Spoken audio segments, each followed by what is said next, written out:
Hi guys, welcome to Android Guider. So since the launch of the POCO F1, many people haven't been able to digest the fact that the phone starts at just rupees 21,000. The question here is how can Xiaomi sell a phone with a Snapdragon 845 at such a low price and also make a profit out of it at the same time? To answer this question, let's take a look at some of the recent events.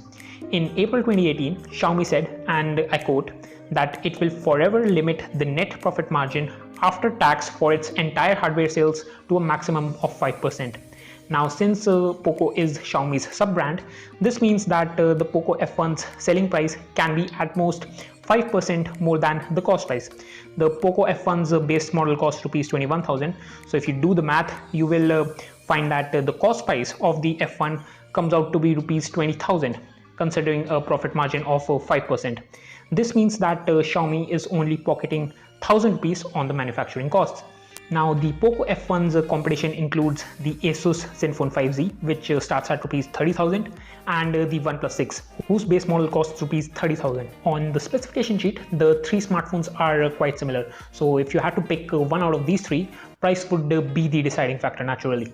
The POCO F1 is 8,000 rupees cheaper than the 5Z and a whopping 14,000 rupees than the OnePlus 6. I think the most of you would have chosen POCO because of the large difference in price.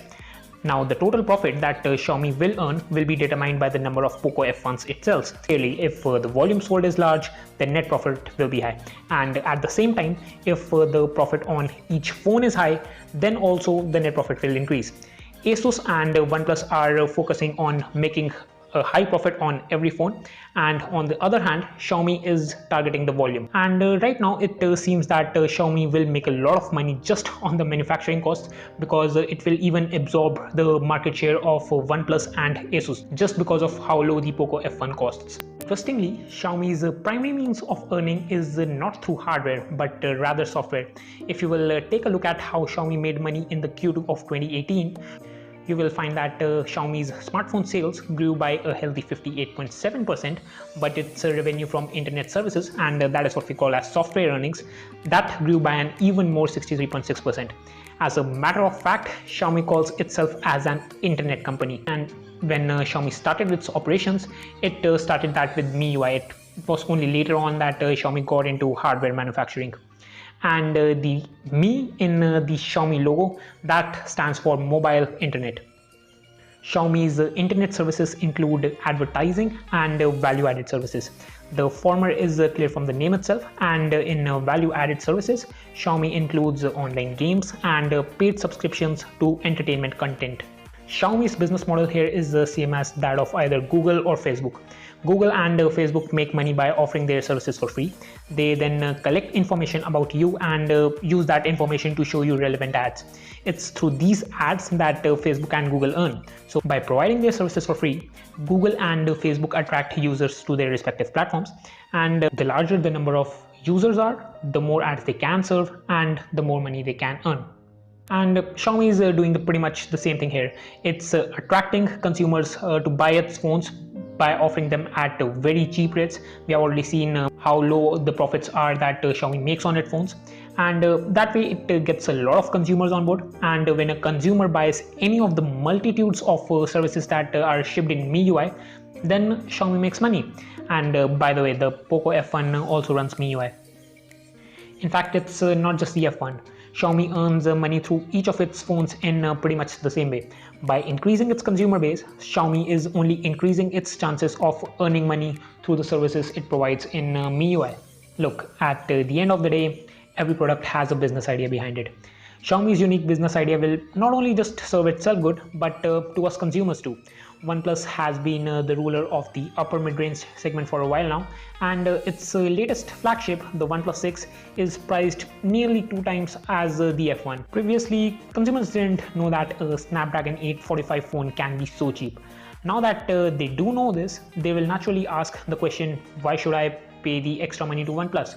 So now OnePlus has to take actions to justify the extra cost of its products, and if it can't, then it risks losing out on the market share. You would have heard of this quote, if you are not paying for it, you are the product. I will sum up Xiaomi's business model by this modified version of the quote. If you are paying the cost price of a product, then you are the product. In addition to the inexpensive cost of the F1, a lot of people were curious to know why Xiaomi launched a sub-brand. Xiaomi could have just launched the F1 as the Mi F1 maybe, but obviously that didn't happen. In May this year, Xiaomi launched its flagship, the Mi 8 in China. So if Xiaomi would have launched the POCO F1 as the Mi F1, then that would have created a lot of confusion about the names. So that's the first reason why Xiaomi decided to go with the sub-brand instead. And a lot of people also believe that the POCO F1 and the Xiaomi Mi 8 are similar to each other in a lot of ways. In fact, at the launch event of the POCO F1, a lot of references were made to the POCO F1. Just have a look. So coming to the hardware, the POCO F1 main camera has a Sony IMX363. This is the same sensor that we're using in Xiaomi's top-of-the-line flagship phones, the Mi 8, the Mix 2S. So on the front, we have a 20 megapixel high resolution camera. This is actually the same camera module that we're using in the Mi 8. So some people thought that Xiaomi could have just launched the Mi 8 in India with a headphone jack and a micro SD slot. If Xiaomi would have done that, then in a way it would have backtracked from the decisions it made for the original Mi 8. People would have raised fingers at Xiaomi for including the headphone jack and the micro SD in the Indian variant and not the Chinese one. So to avoid all that backlash, Xiaomi simply created a new sub-brand and launched a phone similar to the Mi 8 under its name. Another reason Xiaomi launched a sub-brand is that the success of the Redmi and the Redmi Note series has given Xiaomi a reputation of being a budget brand. By launching POCO, Xiaomi has retained the image of being a budget brand, and at the same time it has also broken free of it. Just think about it. Also, the Mi flagship phones haven't done too well in India either. In fact, Xiaomi skipped the Mi 6 for India. So that further added on to Xiaomi's image of being a budget brand.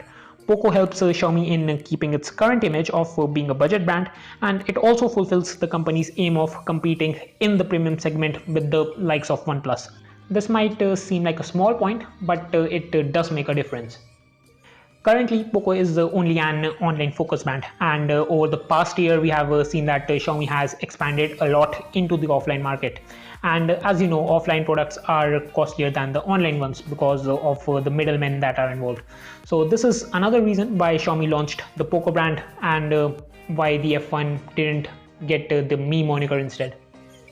So that's pretty much it for this video, guys. I hope that makes it clear on why Xiaomi launched a sub-brand and how it's earning from the POCO F1. If you like the video, guys, make sure to hit that thumbs up button below and subscribe to the channel for more such content. So thanks a lot for watching. Have a nice day. Take care, and I'll catch you guys in the next one. Sayonara.